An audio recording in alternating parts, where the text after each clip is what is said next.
Welcome to the Assembling Inclusion podcast. On this show, we feature different programs, individuals, and initiatives focused on being more inclusive of individual needs. We invite you to learn right alongside us. If you want some additional resources or access to our courses, please visit our website or follow us on social media. But for right now, let's get right to the episode.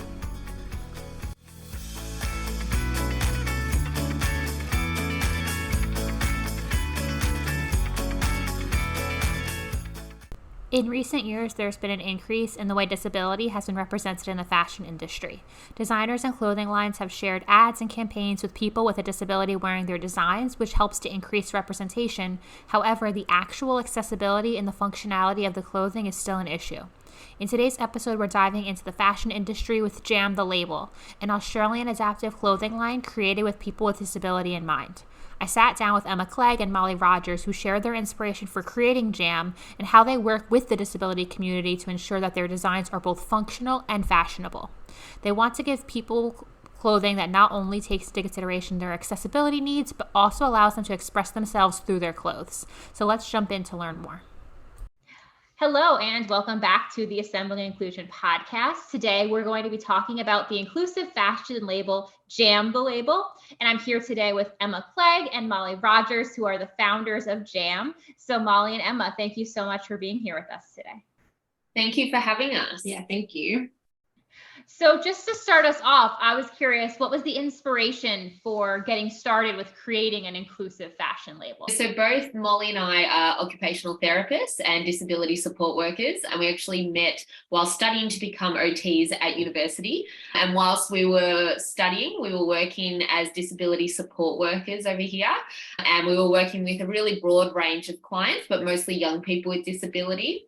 And Molly and I used to come together at uni all the time and talk about the different activities we were doing with our clients, but something that we were doing with almost every client every day was dressing. And we used to speak about two clients in particular. Molly worked with a young boy called Jack, and I worked with a young girl called Maddie. And both Jack and Maddie have cerebral palsy. They are full-time wheelchair users, and they're relying on others to get dressed each day. And Molly and I just used to talk about how difficult dressing was for Jack and Maddie, how it was really time-consuming, and anything that was easier to put on or take off was really daggy and not stuff we would want to wear when we were teenagers, which they were at the time. And so Molly and I kind of were having these conversations, and at the time learning that, you know, if you can't adapt the way a task is done, you adapt the equipment. And in this case, that was the clothing. And so that led us to the idea of adaptive clothing. That's great. I love that your background and your work as occupational therapists kind of helps lead you in that direction and seeing the need for it, because that's a great point. When I think about inclusive fashion, a lot of times the functionality isn't necessarily the most stylish that somebody would like to wear. So I appreciate that you're looking at the function and the design of it too. And that's, I think, one of the most important things for us is that fashion and function hold equal weight. And that's the main thing, because we don't want to wear things that we don't feel good in. So why should someone with disability have to? Exactly. That's a great point. They have just as much of a sense of style as everybody else, so they should have the ability to have that reflected and still be accessible. What have you found to be the biggest challenges when it comes to people with disabilities putting on clothes and dealing with fashion? What are some of the logistics that seem to be the most cumbersome and time-consuming or difficult? So we sort of look at it in two ways. We look at the actual act of getting dressed, so how someone puts the item on, and then we also look at the comfortability of whilst they're wearing that product. So they're sort of the two main focus areas that we have when we're working through designing. And I think people's different, the way their body works with the clothing. So the tightness in some people's muscles can be something that we look at. That's a common one. Yeah, even fine motor skills is one that often people think of, but fine motor difficulties are experienced by such a broad range of people. I think at first, a lot of people think of, you know, someone with physical disability might struggle with doing buttons or doing up a zip, but we know that those with intellectual disability might really find that difficult as well, or someone with chronic fatigue or chronic pain, that it's just so time consuming to do those sort of smaller, finer movements. I think another thing is tags. Yeah, and then in terms of comfortability, it's certainly people with sensory needs that might find the tactile elements of clothing really disturbing or distressing. So tags and seams And the way even a wheelchair user, the way they're sitting in their clothing can often be really uncomfortable as well. So there are things we think about. Yeah, and we always talk about tags as a really good one that, again, most people assume maybe someone that's autistic might find tags frustrating and that's it. But for someone like Jack and Maddie, who have a physical disability, however, have quite restricted communication and mobility, they might find a tag frustrating, which everyone does, but they're not able to communicate to someone that this is annoying me or move the tag themselves. We have printed on labels for all of our products. It's also beneficial for people like Jack and Maddie who aren't autistic.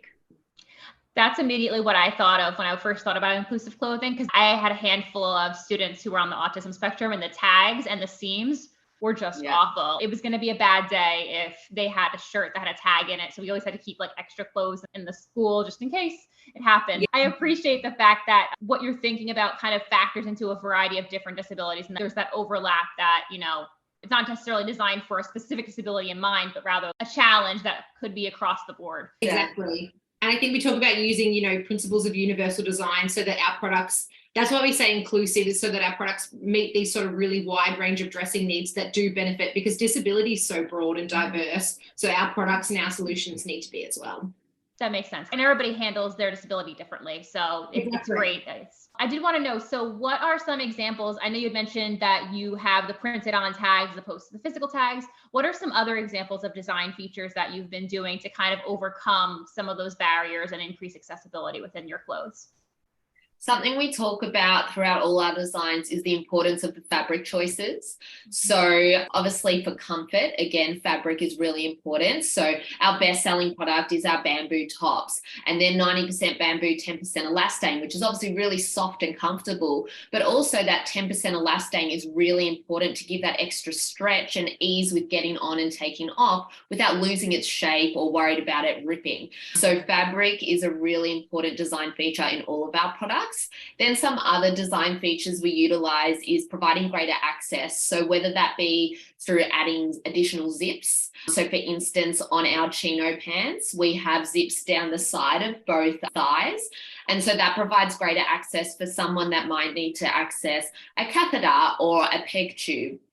Or for someone that gets dressed with assistance lying down that needs to access perhaps a continence aid without having to pull down the whole pants and kind of get it under their bum, they can just unzip the sides and flap it open, so it gives that greater access. We also have additional zips and access around the calves of some of our pants, again for access to prosthetics and orthotics and things like that. So access is a really big one.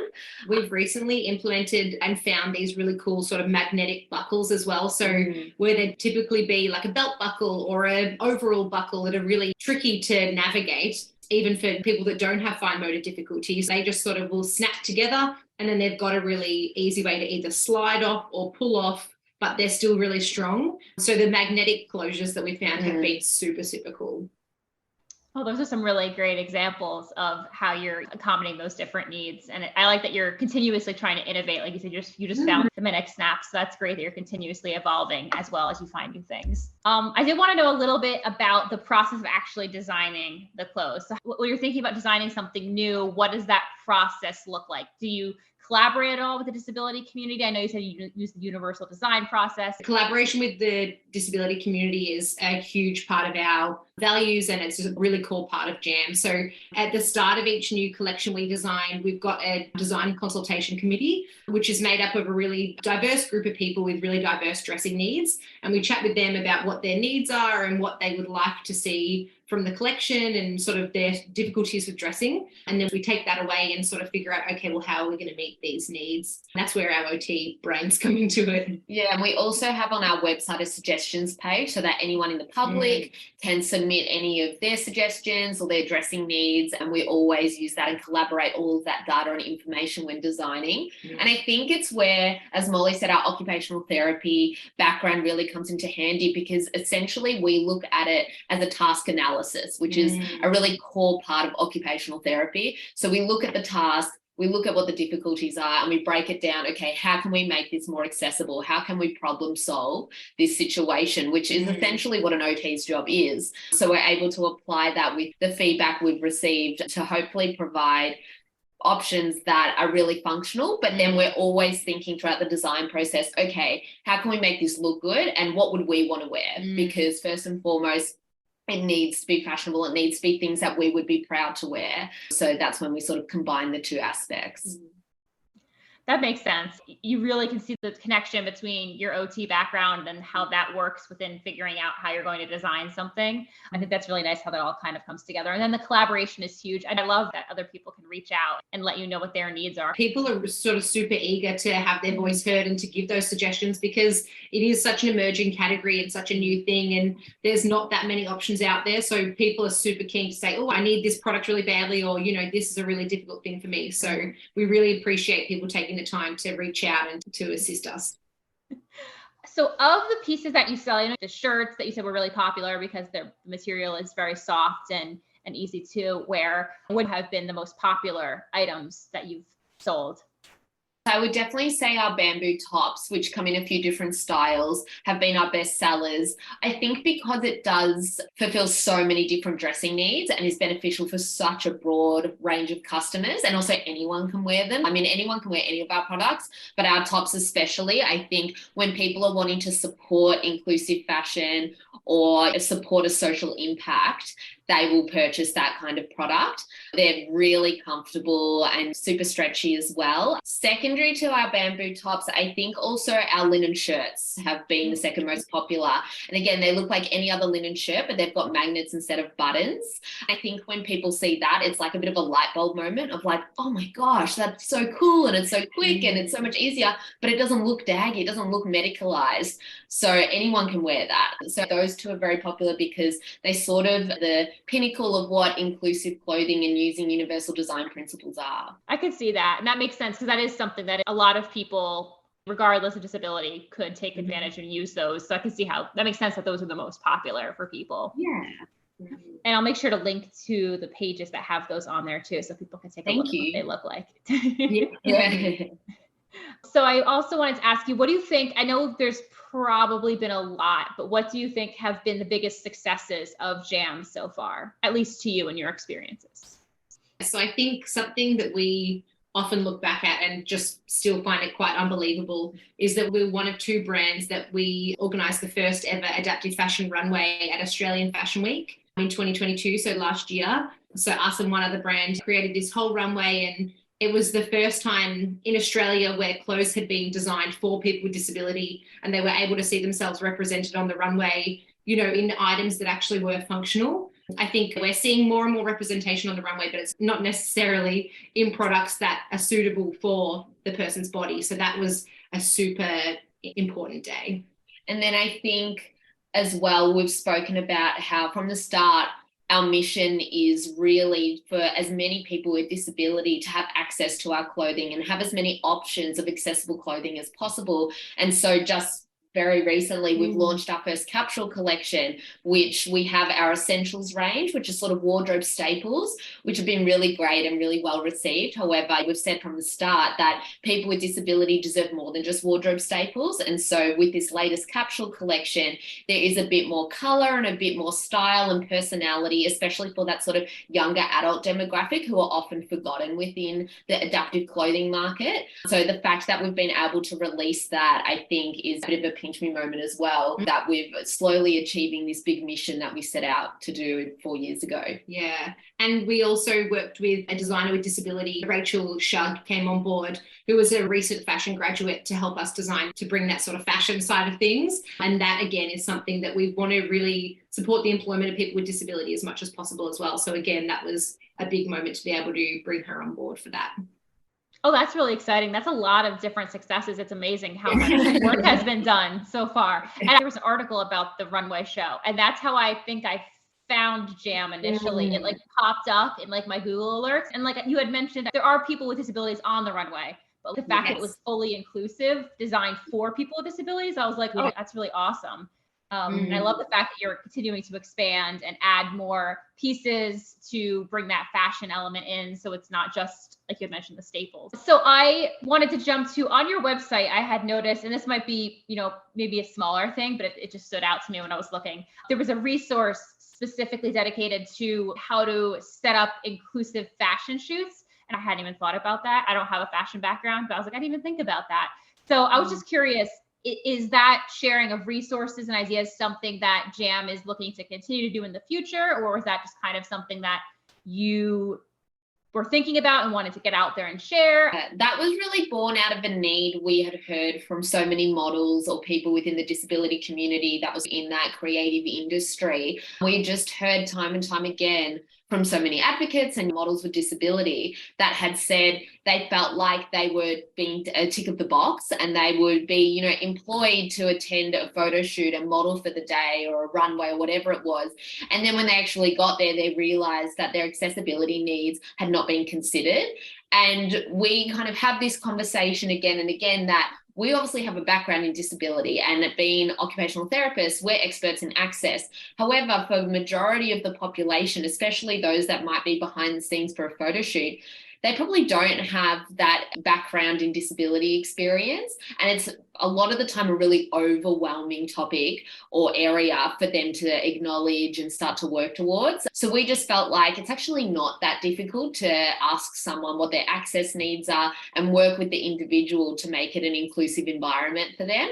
And so we thought, well, whilst we were doing our first big photo shoot, let's take advantage of that and make this resource that we could put out there so that mainstream fashion brands, or really anyone wanting to work with someone with disability, it was easy and approachable for them to look at this resource and think, okay, I can do this, rather than feeling like this is too intimidating and too big and we're just going to ignore it rather than address it. So we felt like it was something we could easily do with the knowledge and resources that we had to help other brands, because I think rather than creating a brand that is really segregated from the fashion industry, we want to lead by example and show other brands that you can be inclusive of people with disability. And we're not going to be the only brand that's doing this. And we want more options and products out there for people with disability. And the only way that will happen is if these brands pay attention to it and are educated on how they can do it in an authentic and an inclusive way. I love that point. I think that's something I hear a lot, even going through all these interviews for the show. And just in my own experience, I was a special ed teacher. So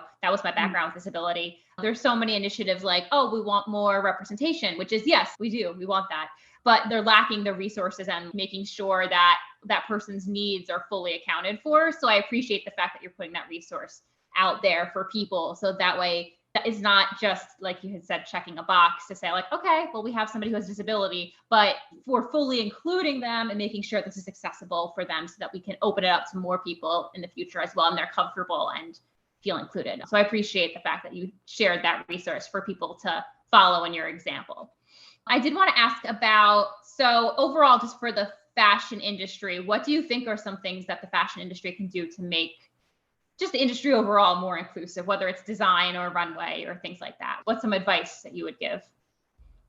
I think the biggest thing would be starting with collaboration with the community. They need to be in every aspect of a business, of a brand. So starting with employment, employing people with disability. The unemployment rate of people with disability in Australia is huge. And so that needs to improve. For any brand or any business to be acknowledging that community, it can't be done without them. So we would always say employment if you can, but also just collaboration, and paid collaboration is really important. That's a big one. I think a lot of people with disability are expected to provide their experience or, their point of view without being compensated for it. I think that people think that they should just be glad to have their voice heard, when really it's an important thing that people should be paid for their time if they're providing their expertise. Exactly. And I think by starting off with that collaboration or that employment, then authentically it will sort of have those ripple effects throughout the brand and throughout the business, because you really just need to be considering disability in every aspect, not just marketing, not just product, but also behind the scenes and everything. So the first step would definitely be employment and collaboration. I think that's a great point. I'm based in the US, and I know the unemployment rate for people with disabilities, even here, is ridiculously high. And I do think there's a lot of like, oh, well, you could share your experiences for free. And it's like, no, they really should be compensated for their time and effort. So I appreciate the fact that you addressed that. I think that's something that more brands need to consider across the board, not just in the fashion industry, but overall. I think if also brands are going to be creating products or services for people with disability, is remembering as well that they are youthful and cool and want to express themselves just like anyone else. So not automatically making products or services that are really medicalized or really daggy. I think remembering that they deserve to have options that are funky and cool and on trend just like anyone else is also really important. I definitely agree with that. I think that's a great point to consider, because I do think a lot of things are very medical and clinical, and that's not really something that, you know, a young person or any person really probably wants to use. So it's great that you're giving them that option. And then that's something I hope more brands will start to do as well.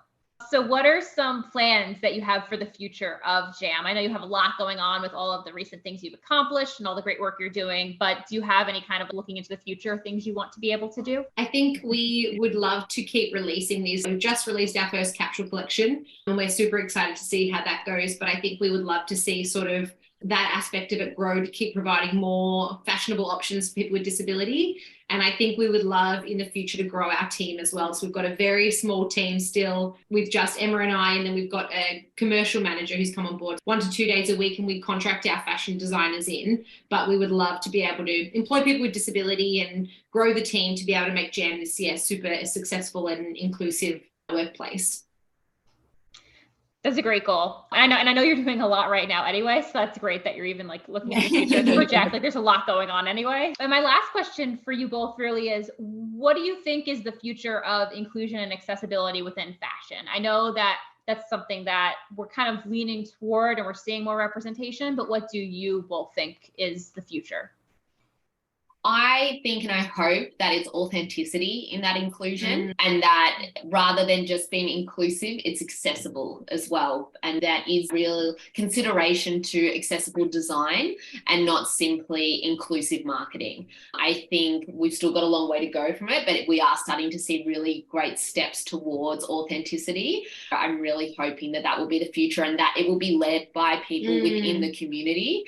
I really think that's the only way it will be authentic, and that we're really sort of empowering those leaders within the disability community to strive for that level of inclusiveness and accessibility. I think that's a great point about the authenticity. And I hope that's something that even across the board, we will continue to push forward for in the future. I think that's an important message overall. And I wanted to thank you both so much, Molly and Emma, for being here with us today and for telling us all about JAM, the label. And I'm going to make sure to link the website and the resources in the show notes that everybody can kind of just click on that and take a look. But I appreciate you both, all the work you're doing, A, and B, for coming on and telling us all about everything you're doing.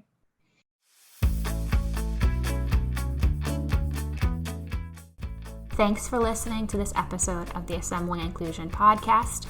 I hope the information in this episode taught you something new, gave you a new idea, or showcased a new perspective. If you liked the episode, feel free to leave us a review or comment. If you have a recommendation for an individual or an organization who would make a great guest, you can message us on Twitter or Instagram, or send us an email at assemblinginclusion@gmail.com. See you next time.